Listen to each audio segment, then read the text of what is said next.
International ಏರ್ಪೋರ್ಟಿಗೂ lounges ಬಂದರೆ ಈ ಥರ ಫೆಸಿಲಿಟೀಸ್ ಇರುತ್ತೆ. ಇಲ್ಲಿ ಟೊಮೆಟೊ ಸೂಪ್ ಇದೆ, ವಾಟರು, ಆಮೇಲೆ ಇಲ್ಲಿ ಬೀರು ಎಷ್ಟು ಬೇಕಾದ್ರೂ ತೊಗೊಂಡು ಕುಡಿಬೋದು. ಇದು ಬೀರೆ, ಕಾಫಿ ಮೆಷಿನ್ ಥರ ಬೀರ್ ಕೊಟ್ಬಿಟ್ಟಿರ್ತಾರೆ, ಆರಾಮ್ಸೆ ಕುಡಿಬೋದು. ಇದೆಲ್ಲ ಮೋಸ್ಟ್ಲಿ ಇವ್ರದ್ದು ವೈನ್ಗಳು, ಜಪಾನೀಸ್ ವೈನ್ಸ್. ಡ್ರಿಂಕ್ಸು ಇರುತ್ತೆ, ಇದು ಫ್ರೀ, ಎಷ್ಟು ಬೇಕಾದ್ರೂ ತೊಗೊಂಡು ಕುಡಿಬೋದು.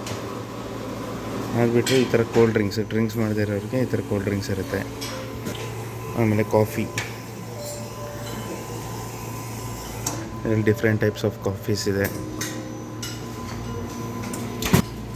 ಅದಾದಮೇಲೆ ಇಲ್ಲೂ ಇನ್ನೊಂದು ಕಾಫಿ ಮಿಷಿನ್ ಇದೆ. ಇದರಲ್ಲಿ ಸ್ಪೆಷಾಲಿಟಿ ಏನಂದರೆ ಮಾಚಾ ಇದೆ, ಶುಗರು ಅದು ಇದು, ಚಾಕ್ಲೇಟ್ಸ್ ಇದೆ. ಟೀ ಬ್ಯಾಗ್ಸ್ ಯೂಸ್ ಮಾಡ್ತೀನಿ ಅಂದರೆ ಟೀ ಬ್ಯಾಗ್ಸು, ಆಮೇಲೆ ಪಿಕಲ್ಡ್ ಫ್ರೂಟ್ಸು, ಯೋಗರ್ಟು.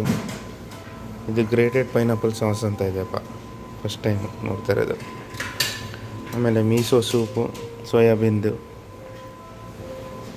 ಆಮೇಲೆ ಇದು ಎಡೆಮ್ಯಾಮೆ ಅದು ಇದು ಬಟಾಣಿ ಥರನೇ ಇರುತ್ತೆ, ಸ್ವಲ್ಪ ಖಾರ ಇರುತ್ತೆ. ನೂಡಲ್ಸು,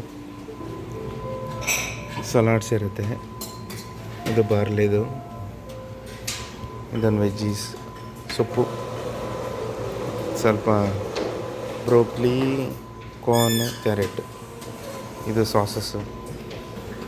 ಇದು ಚಿಕನ್ ಆ್ಯಂಡ್ ವೆಜಿಟೇಬಲ್ ಸಲಾಡ್. ಅದ್ರದ್ದು ಫೇಮಸ್ ಚಿಕನ್ ಯಾಕೆಟೋರಿ, ಚಿಕನ್ ಸ್ಕೀವರ್ಸ್. ಇದು ಜಪಾನೀಸ್ ಆಮ್ಲೆಟು. ಇನ್ನು ಮೇನ್ ಕೋರ್ಸಿಗೆ ಬಂದರೆ ನೂಡಲ್ಸ್ ಇದೆ. ಇದು ಪೋರ್ಕ್ ನೂಡಲ್ಸು, ಇದು ಚಿಕನ್ ಮೀಟ್ ಬಾಲ್ಸು,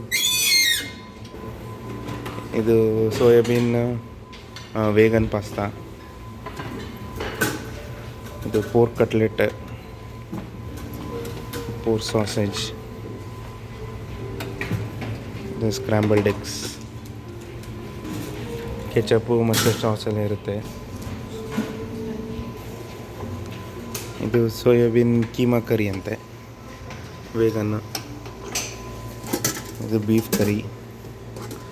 ಇದು ಪಂಪ್ಕಿನ್ ಸೂಪು, ಬಟ್ ಅದರ ಇಂಗ್ರೀಡಿಯೆಂಟ್ಸ್ ನೋಡಿದ್ರೆ ಚಿಕನ್ ಇದೆ. ಇದು ಫಾರಿನರ್ಸ್ ಬರ್ತಾರೆ ಅಂತ ಬ್ರೆಡ್ಸು ಇಟ್ಟಿರ್ತಾರೆ, ಫ್ರೆಂಚ್ ಬ್ರೆಡ್. ಅದಕ್ಕೆ ಬೇಕಿರೋ ಜಾಮು, ಸ್ಟ್ರಾಬೆರಿ ಜಾಮ್. ಅದು ಬಿಟ್ಟರೆ ಜಪಾನೀಸ್ ಜಾಸ್ತಿ ರೈಸ್ ತಿಂತಾರೆ, ಇದಕ್ಕೆ ರೈಸ್ ಇದೆ. ಆಮೇಲೆ ಇದೇನೋ ಪಿಕಲ್ಡ್ ಮಶ್ರೂಮ್ ಗ್ರೀನ್ಸ್ ಅಂತೆ, ಮಸ್ಟರ್ಡ್ ಗ್ರೀನ್ಸ್ ಅಂತ ಇದೆ. ಇಷ್ಟು ಐಟಮ್ಸ್ ಇದೆ.